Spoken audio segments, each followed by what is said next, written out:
नमस्कार विद्यार्थियों। आज हम पढ़ने जा रहे हैं कक्षा 10वीं का नियंत्रण और समन्वय नाम का जो विज्ञान में पाठ है, उसमें जो चित्र किस प्रकार के आए हैं उनके बारे में पढ़ेंगे। तो हमारा जो आज पहला जो चित्र रहेगा वो रहेगा तंत्रिका कोशिका का। तंत्रिका कोशिका का चित्र बनाएंगे और उसके बारे में उनके भागों को समझेंगे अच्छी तरह, और उसके बाद में हम आगे मस्तिष्क का बनाएंगे।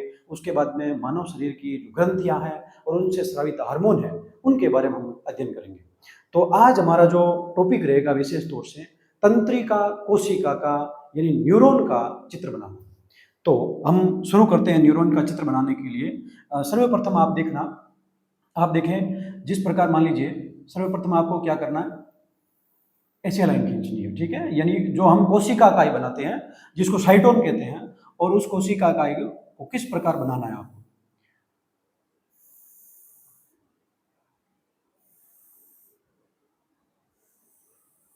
ये अब यहां पर देखें आप, ये जो भाग है ये भी एक कोशिका का, ये जो इस प्रकार ये भाग है। अब ये अंदर वाला जितना भी भाग है ना, इसको हम बोलेंगे कोशिकाएं, ठीक है, कोशिकाएं।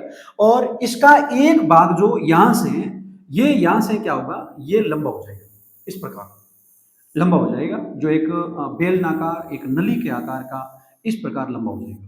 तो आप देखें, मैंने आपको बताया है कि ये जो भाग है, जो अंदर का भाग है, जिसको हम क्या कहेंगे, कोशिका का, क्या बोलेंगे, कोशिका का, जिनके अंदर एक केंद्रक होता है, यहां पर एक केंद्रक होता है, यहां पर, ठीक है। और उस केंद्रक में भी एक, यह मैं जो अलग बना देता हूं, यह है केंद्रक के मध्य केंद्रिका। क्या होता है, केंद्रिका। किससे बने होते हैं सारी चीज देखेंगे हम। तो अब देखें आप, इसमें मैं बना देता हूं आपके,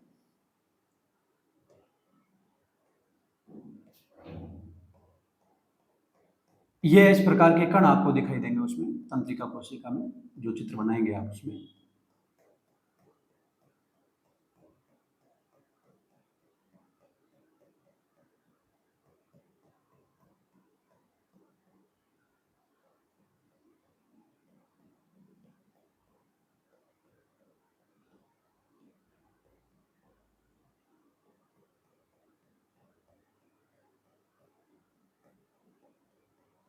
ये इस प्रकार आपको जो छोटे छोटे कण दिखाई देंगे, इनको क्या बोलेंगे, इनको बोलेंगे हम निषेल कण। क्या बोलेंगे, निषेल कण।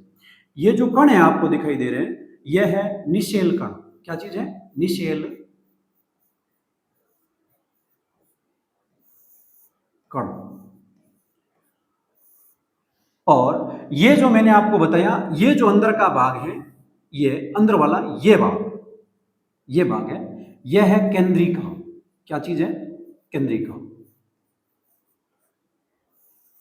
और ये जो भाग है बाहर वाला, जो केंद्रिका के बाहर का भाग है, कहने का मतलब है जो केंद्रिका है वो केंद्रक के मध्य होती है, तो इस भाग को हम कहेंगे केंद्रक। क्या कहेंगे, केंद्रक। और मैंने आपको बताया ये जो संपूर्ण भाग है, कौन सा, ये जो गोलाकार इस प्रकार का पूरा भाग है, ये अंदर वाला, ये भाग क्या कहलाएगा, ये जो भाग है ये कहलाएगा साइटोन। क्या कहलाएगा, साइटोन। जिनको अन्य नाम से हम कोशिका काय नाम से जानते हैं। क्या नाम है इसका, कोशिका काय। ये कोशिका काय। तो आपको अच्छी तरह इतना पता चला कि ये जो भाग है, ये अंदर वाला गोलाकार भाग है, जितना भी भाग है, इसको हम, इसकी गोल संरचना होती है और इसको हम कहते हैं साइटोन या कोशिका काय। कोशिका काय के भीतर एक मध्य में एक गोल संरचना होती है, जिसको हम क्या बोलते हैं, केंद्रक। क्या बोलते हैं, केंद्रक बोलते हैं। क्या बोलते हैं, केंद्रक। और इस केंद्रक के क्या होता है, बाहर से एक झिल्ली होती है जिसको हम केंद्रक झिल्ली बोलते हैं, और इस केंद्रक के मध्य में केंद्रिका होती है। अब इसके बाद में आप देखें, इस कोशिका इकाई के चारों तरफ क्या होते हैं, अंग निकले हुए होते हैं, और वो अंग है, वो मैं आपको बताऊं, जो अंग आप देखें, इसमें थोड़ा भिन्न रख लेते हैं हम। ये जो कोशिका है, ये अंग है, ये जो अंग है, ये ये जो अंग है, ये क्या कहलाएंगे, ये कहलाएंगे आपके डेंड्रोन। क्या कहलाएंगे, डेंड्रोन। जिसको मैं अलग एक भिन्न पेन से आपके लिख के बताता हूं,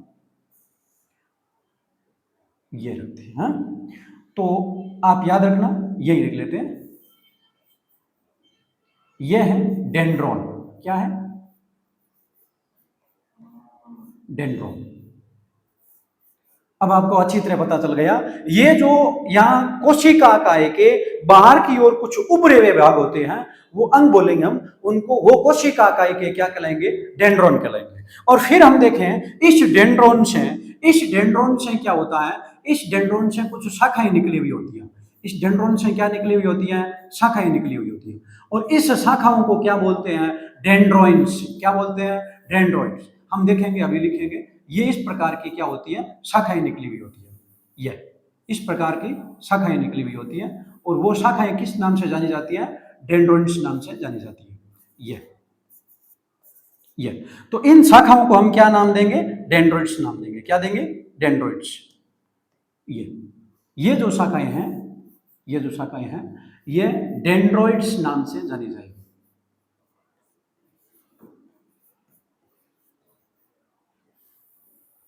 ये आप जो इंग्लिश वाले नाम है, ये अच्छी तरह याद रखें ताकि इसमें कोई कंफ्यूज की बात नहीं हो। आपने ये देखा है कि ये जो अंदर का भाग गोलाकार है, ये पूरा पूरा भाग क्या कहलाएगा? साइटोन या कोशिका काय। उसके बाद में आपने देखा कि कोशिका काय के भीतर में एक क्या होता है? केंद्रक होता है। क्या होता है? केंद्रक होता है। और इस केंद्रक के मध्य क्या होती है? केंद्रिका होती है। और फिर आपने देखा कोशिका काय के जो उभरे हुए भाग है, जिनको मैंने इस पेन से इस प्रकार बताया, ये क्या कहलाएगा? ये कहलाएगा डेंड्रोन। क्या कहलाएगा?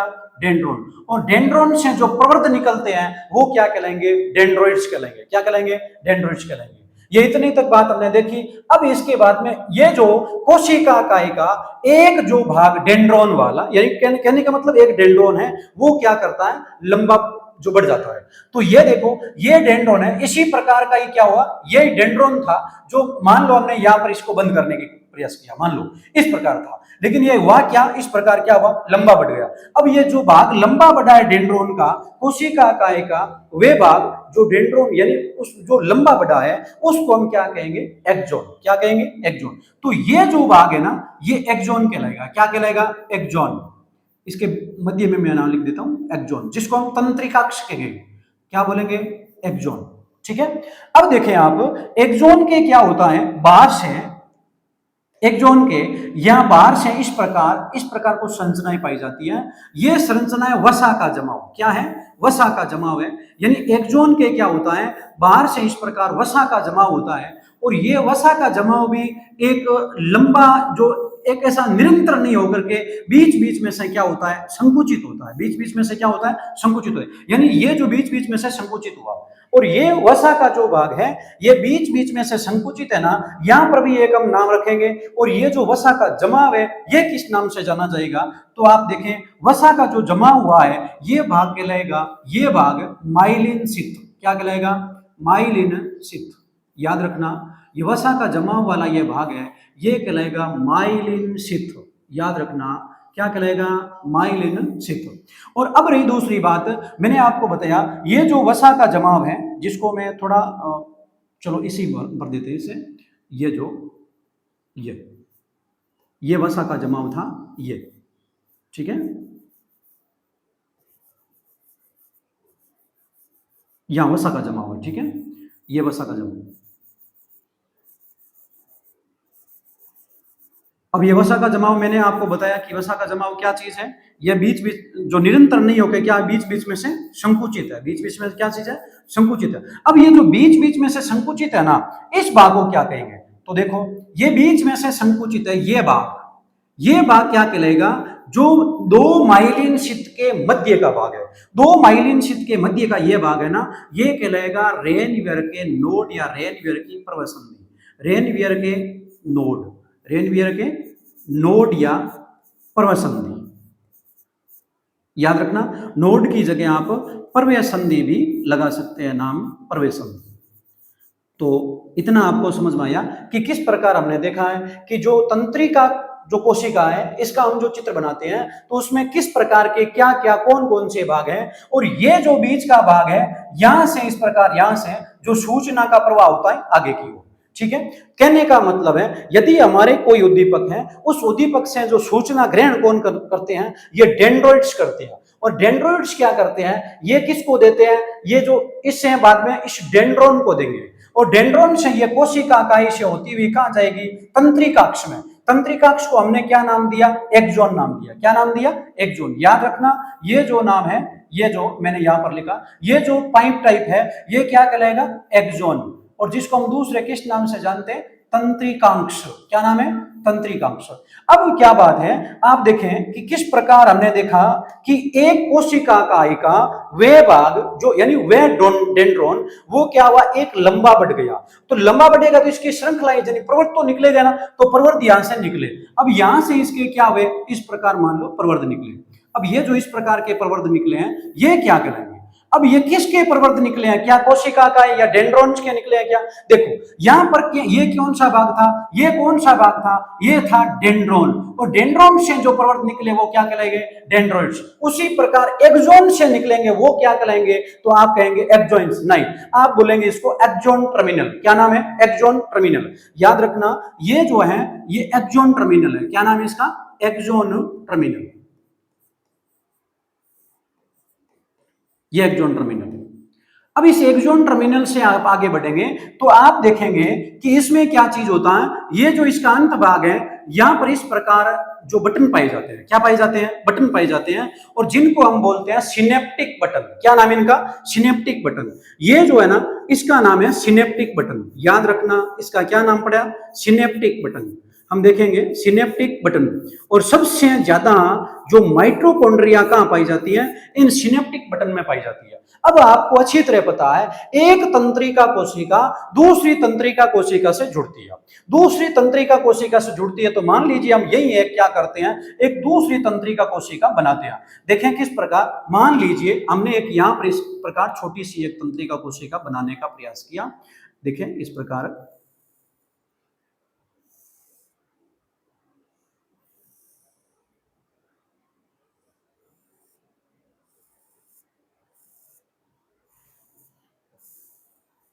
ये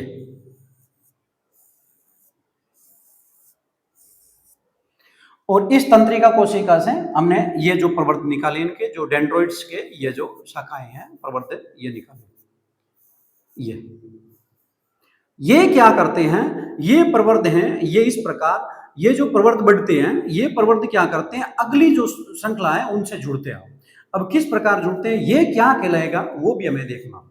तो देखें हमने मान लीजिए इस प्रकार की क्या की एक छोटी सी तंत्रिका कोशिका और बना ली जिसमें यहां पर हमने बीच में क्या किया? केंद्रक भी बना दिया। ये आप देखें और इसमें आप कहें तो ये बीच में जो निषेलकण है वो भी रख दिया। अब देखें आप ये तो देखें ये जो पहली तंत्रिका कोशिका है ये किससे? दूसरी तंत्रिका कोशिका से जुड़ेगी। एक बात। अब ये कोशिका से जुड़ेगी तो इसका कौन सा भाग? ये जो डेंड्रोइड्स भाग है ये सिनेप्टिक बटन के एकदम यानी दोनों क्रॉस नहीं करेंगे, आपस में चिपकेंगे नहीं। इसके बीच में कुछ दूरी होती है। यहां पर जो बीच में दूरी है ना उस भाग को हम नाम देंगे सिनेप्स। क्या नाम देंगे? सिनेप्स नाम देंगे। ये जो भाग है यानी ये जो भाग है इन रेड वाले और इसके बीच में रेड वाले को हमने क्या नाम दिया? Synaptic button. और ये क्या चीज है? डेंड्रोइड्स। इन दोनों के मध्य की यह जो जगह है ना इसको हम बोलेंगे सिनेप्स। क्या नाम देंगे? सिनेप्स नाम देंगे। ठीक है। अब आपको यदि पूछ लिया जाए कि दो तंत्रिका कोशिकाएं जहां आपस में जुड़ती हैं वो भाग किस नाम से जाना जाएगा? वो भाग सिनेप्स नाम से जाना जाएगा। ठीक है। अब आप देखें सिनेप्स नाम से जाना जाएगा। आपको ऐसा प्रश्न पूछ लिया जाए कि सिनेप्स कहां पाया जाता है तो याद रखना सिनेप्स किसके मध्य? एक्सोन और कोशिका इकाई के मध्य पाया जाता है। एक्सोन और कोशिका इकाई के मध्य पाया जाता है। ऐसा भी प्रश्न यदि बने तो भी। वैसे तो आप सिनेप्टिक बटन और डेंड्रोइड्स के मध्य बता सकते हैं लेकिन फिर भी यदि आपके ऐसा प्रश्न आए एक्सोन और किसके? कोशिका इकाई के मध्य क्या चीज पाई जाती है? सिनेप्स पाई जाती है। तो मुझे अच्छी तरह पूर्ण विश्वास है कि आपने यदि थोड़ा गौर किया है तो एकदम साधारण सा ये चित्र जो आपके मान लीजिए 1 या 2 नंबर का आता है तो इसमें तंत्रिका कोशिका का चित्र है। किस प्रकार हमने जाना है कि सर्वप्रथम एक क्या होता है? गोल संरचना होती है। उस गोल संरचना ये जो अंदर का भाग पूरा है ये क्या कहलाता है? कोशिका इकाई। मान लीजिए इस जो आकृति है इसमें व्हाइट वाला भाग पूरा क्या कहलाएगा? जो व्हाइट वाले भाग में ये कण भी शामिल है, ये बीच वाला जो केंद्रक भी शामिल है, ये पूरा पूरा भाग क्या कहलाएगा? कोशिका काय। फिर इस कोशिका काय के भीतर छोटे छोटे कण होते हैं, क्या कहलाते हैं? निषेल कण। कोशिका काय के बीच में क्या होता है? बिंदु होता है, अब उसको हम क्या बोलेंगे? केंद्रक। और केंद्रक के मध्य क्या होती है? केंद्रिका। फिर इस कोशिका काय के कुछ अंग होते हैं और वो अंग क्या करते हैं? क्या कहलाते हैं? डेंड्रोन। ये जो उभरे हुए अंग हैं वो क्या कहलाते हैं? यानी कहने का मतलब है डेंड्रोइड्स का मिलन बिंदु वो क्या कहलाता है? जो वो कहलाएगा आपके डेंड्रोन। कहने का मतलब मान लीजिए आप हाथ का उदाहरण ले तो आप ये अंगुलियां ये प्रवर्ध है, ये डेंड्रोइड्स है। क्या चीज है? ये डेंड्रोइड्स है। और ये जो भाग है ये क्या चीज है? डेंड्रोन है। समझ में आ गई आपको बात? अब उसके बाद में आप देखें आगे, तो इसके बाद में ये देखें कि ये जो ये भाग है ये डेंड्रोइड्स है, ये जुड़े, तो अंगुलियों से जो जुड़ने वाला भाग है वो क्या चीज है? डेंड्रोइड्स है। तो इस प्रकार आपने देखा। फिर एक जो डेंड्रोन है वो क्या करता है? लंबा बढ़ता है, उसको हम क्या बोलते हैं? एक्सोन। और एक्सोन से फिर प्रवर्ध निकलते हैं, उसको क्या बोलते हैं? Axon terminal. अब आप देखें एक्सोन के ऊपर वसा का जमा होता है, लेकिन वो निरंतर नहीं होता है, वो बीच बीच में से संकुचित होता है। तो ये वसा का जमाव क्या कहलाता है? Myelin sheath. और इस माइलिन शीथ के मध्य का वह भाग जहां वसा का जमाव नहीं है उनको क्या बोलते हैं? रेनवीयर के नोड या पर्वे संधि। ठीक है। उसके बाद में आगे देखें आप। अब ये जो एक्सोन टर्मिनल है इसमें क्या चीज पाई जाती है? इसमें पाई जाती है आपके माइटोकॉन्ड्रिया। ठीक है, जिसको कोशिका का शक्ति गृह कहते हैं। माइटोकॉन्ड्रिया है वो सर्वाधिक किस में पाई जाती है? इस सिनेप्टिक बटन में पाई जाती है। किन में पाई जाती है? सिनेप्टिक बटन में। यानी ये अंतिम छोर है ना, इसमें सबसे ज्यादा माइटोकॉन्ड्रिया पाई जाती है। फिर वो आगे क्या करती है? अब आगे एक नई तंत्रिका कोशिका से जुड़ती है। तो किस प्रकार जुड़ती है उनके बारे में हमने देखा। मैं आपको 10th क्लास का जो चित्र है वो दिखाता हूं, वो देखें आप। 10th क्लास के चित्र में किस प्रकार की संरचना बनाई हुई थी वो देखें, यह आपके सामने है।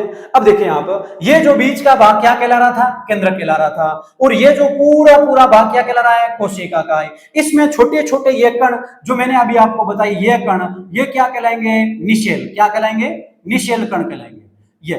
और इसके अंदर जो केंद्रक के भीतर यहां पर क्या होती है? केंद्रिका। ठीक है। अब मैंने आपको बताया ये जो इसके अंग निकले हुए हैं, ये जो भाग है इसका ये जो मिलन बिंदु है, ये मिलन बिंदु, इसको क्या बोलते हैं? डेंड्रोन। क्या बोलते हैं? डेंड्रोन। ये डेंड्रोन कहलाता है। और ये जो अंग इसके प्रवर्ध निकले हुए हैं ये कहलाते हैं डेंड्रोइड्स। क्या कहलाते हैं? डेंड्रोइड्स। ये डेंड्रोइड्स। ठीक है। अब आपने देखा कि ये जो एक डेंड्रोन है ये बड़ा है, लंबा बड़ा है, तो इसके बाहर से ये देखो वसा का जमाव। ये जो वसा का जमाव है इसको मैंने आपको क्या नाम देके बताया? Myelin sheath. क्या नाम होता है ये? Myelin sheath. ये वसा का जमाव है जो आप उभरा हुआ देख रहे हैं, और ये माइलिन शीथ कहलाता है। अब इसके बाद में देखें, ये जो बीच में से जो यहां पर दिया तंत्रिकाक्ष, तो ये जो नली है ये लंबी वाली ये तंत्रिकाक्ष कहलाएगी, जिसको हमने नाम दिया एक्सोन। अब इसके बाद में देखें, ये जो बीच में भाग है ये भाग, यहां पर जो दो जो माइलिन शीथ है उनके मध्य का भाग, ये क्या कहलाता है? रेनवीयर के नोड या रेनवीयर की पर्वे संधि। रेनवीयर का नोड या रेनवीयर की पर्वे संधि। रेनवीयर की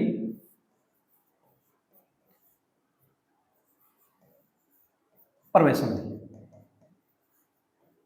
ठीक है। अब उसके बाद में मैंने आपको बताया ये जो है ये आगे जो भाग है ये है एक्सोन टर्मिनल। और इस एक्सोन टर्मिनल की ये देखो यहां पर क्या चीज है? यह गांठ है, इसको बोलते हैं बटन। और ये कौन से बटन है? Synaptic button. इसने लिखा है तंत्रिका का अंतिम सिरा। और ये सिनेप्टिक बटन है ना, ये यहां पर देखें, इस सिनेप्टिक बटन को थोड़ा जूम किया है, ये देखें ये सिनेप्टिक बटन, ये देखो तंत्रिकाक्ष, मतलब ये तंत्रिकाक्ष, और इस तंत्रिकाक्ष से ये देखो ये क्या चीज निकले हुए? ये एक्सोन टर्मिनल निकले हुए। एक्सोन टर्मिनल का ये अंतिम सिरा, ये क्या चीज है? Synaptic button. और ये सिनेप्टिक बटन थोड़ा और जूम करके आपको बताया है, जिसमें देखो ये इस प्रकार के कण मौजूद है, ये है माइटोकॉन्ड्रिया, जिसको बाहर लिख के और इसने बताया माइटोकॉन्ड्रिया। तो याद रखना, आपको ऐसा पूछ लिया जाए कि सबसे ज्यादा कोशिका के किस भाग में माइटोकॉन्ड्रिया होती है, तो किस में होती है? सिनेप्टिक बटन में। ये इस प्रकार थोड़ा ध्यान रखना। अब एक छोटा सा हम एक और लेते हैं प्रश्न, ये देखिए। अब इसमें क्या चीज है? ये हमारे शरीर के अंदर जो कोई भी मान लीजिए उद्दीपन है, उद्दीपक है, उस उद्दीपक से हमारे मस्तिष्क तक जो सूचना पहुंचाने का कार्य है ना, वो कौन करता है? किस प्रकार करता है? मान लीजिए आप यहां पर देखते हैं, ये क्या चीज है? ये जो एक यहां बोल रहे हैं कि उष्मा है, तो अब उष्मा जो निकल रही है वो उद्दीपक है। क्या चीज है? उद्दीपक है। और हमारी जो ज्ञान प्राप्त करने की जो ज्ञानेंद्रियां, उसमें एक त्वचा, मान लीजिए आंख है, नाक है, जीभ है, तो उसमें ये त्वचा क्या चीज है? ये ग्राह्य अंग है। तो आपको ऐसा पूछ लिया जाए, क्या आंख ग्राह्य अंग है, नाक ग्राह्य अंग है, यानी ज्ञानेंद्रियां पांचों है वो ग्राह्य अंग कहलाएगी। और अब वो जो प्रभावित करेगा उनको, वो क्या होगा? उद्दीपक। और फिर यहां से देखें, अब ये जैसे ही प्रभावित हुआ है तो हमारे जो मस्तिष्क में जो सूचना जाएगी, अभी हमने जो चित्र माध्यम से पढ़ा तंत्रिका कोशिका, वो क्या करेंगे? आगे सूचना पहुंचाएंगे। और वो तंत्रिका कोशिका सूचना पहुंचाएंगे, उनको हम बोलेंगे स्वेंदी तंत्रिका कोशिका। तो इनमें आप में ऐसा प्रश्न आ सकता है कि मान लीजिए ग्राह्य अंग से ये जो मस्तिष्क या मेरुरज्जु तक सूचना पहुंचाने का कार्य कौन करता है? तो आपको बोलना स्वेंदी तंत्रिका कोशिका। और वापस इस मस्तिष्क या मेरुरज्जु से जो इन दोनों के समूह को हम बोलते हैं सीएनएस। क्या बोलते हैं? CNS, CNS. यानी यहां पर देखें, एक केंद्रीय तंत्रिका कोशिका है, उसकी बात है। अब यहां से दोनों है मस्तिष्क या मेरुरज्जु से, यह सूचना वापस पेशियों तक लाई जाएगी। और पेशियों तक लाई जाने का कार्य कौन करता है? यह करता है प्रेरक तंत्रिक कोशिका, प्रेरक या चालन तंत्रिक कोशिका। प्रेरक को कौन सी? चालन तंत्रिका कोशिका भी बोलते हैं। ये कार्य करती है वापस लाने की, सूचना लाने की। और ये कहां पर आती है? पेशियों में। और मैंने आपको बताया पेशियों में क्या पाया जाता है? कैल्शियम। और कैल्शियम क्या करता है? हाथ को संकुचित कर लेता है, यानी अपने हाथ को खींच लेता है। ये इस प्रकार का काम हमने जो यहां पर तंत्रिका कोशिका, देखो जुड़ाव वगैरह बताया हुआ है, ठीक है ना, ये आप ध्यान रखना। तो अपने जो शरीर में किसी के अंग में किसी प्रकार की कोई, मान लीजिए, जो प्रतिक्रिया होती है, उसकी सूचना मस्तिष्क तक ले जाने का कार्य कौन करता है? स्वेंदी तंत्रिका कोशिका। और वापस उस पेशियों तक, उस अंग, संबंधित अंग की पेशियों तक लाने का कार्य कौन करता है? वो करता है प्रेरक तंत्र या चालन तंत्र कोशिका। ये इतना ध्यान रखना। तो हमने आज दो इस प्रकार के जो चित्र देखे हैं, एक हमने ये पढ़ा, ये ठीक है, और एक हमने जो प्रतिचाप पढ़ा, जिसमें किस प्रकार मान लो एक संदेश जो मस्तिष्क तक भेजा जाता है, उसके बारे में पढ़ा। अब अगला जो टॉपिक रहेगा उसमें हम मस्तिष्क के बारे में पढ़ेंगे, और हम मानव शरीर की विभिन्न ग्रंथियों से स्रावित हार्मोन है उनके बारे में पढ़ेंगे। तो आज के लिए बस इतना ही जो साथियों, आप इसी प्रकार हमारे इस YouTube चैनल से जुड़े रहे। धन्यवाद।